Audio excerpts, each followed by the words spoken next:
The Wagner leader is dead, so what does this all mean? What unfolds when the puppeteer falls? A saga of power and intrigue takes center stage as Yevgeny Prigozhin, a name whispered in the corridors of power, meets an untimely end. But as the dust settles on his reported demise, a burning question emerges. What lies ahead for the enigmatic Wagner Group? Join us on this exploration of power, ambition, and the shadows they cast. Picture this. Yevgeny Prigozhin, a mastermind whose actions spanned continents, whose influence was woven into geopolitical narratives, now silenced by the eerie crash of a plane. The question reverberates, what now for the Wagner Group, his brainchild? Is the group's destiny irrevocably entwined with its founder's fate? In the wake of Yevgeny Prigozhin's audacious march on Moscow, CIA Chief William Burns predicted Putin's measured revenge. At the Aspen Security Forum, Burns hinted at the intricate dance of power where Putin orchestrates retribution. But as we dissect Prigozhin's reported death in a plane crash, a truth emerges. Wagner, the mercenary entity he meticulously crafted, stands altered. Consider this. Wagner's role in Russia's military operations had already been curtailed following Prigozhin's Moscow maneuver, one that left both Putin and the Kremlin red-faced. As the dust settled, Prigozhin's pivot to Africa seemed like a calculated strategy. Was he attempting to regain his waning influence or merely seeking new avenues for his ambitions? His statement backing the Niger coup echoed Wagner's past ties to Kremlin interests, a reminder of the group's shadowy affiliations.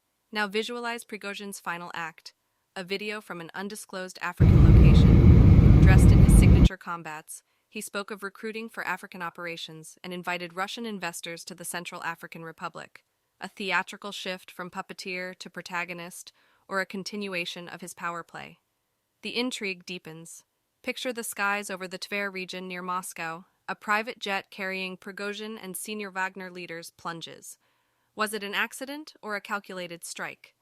With him on board was Dmitry Utkin, a trusted ally and key figure in Wagner. Utkin, a former GRU officer active in Syria, shared Prigozhin's fate.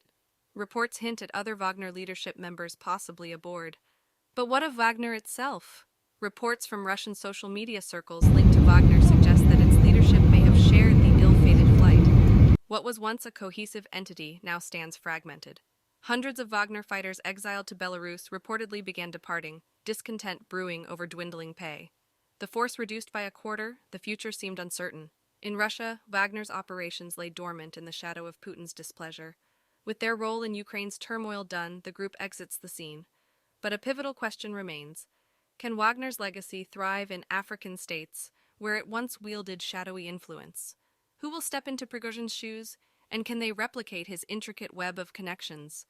The African empire that Wagner wove, disinformation, murky interests, and mercenary endeavors, hinged on Prigozhin's alliances.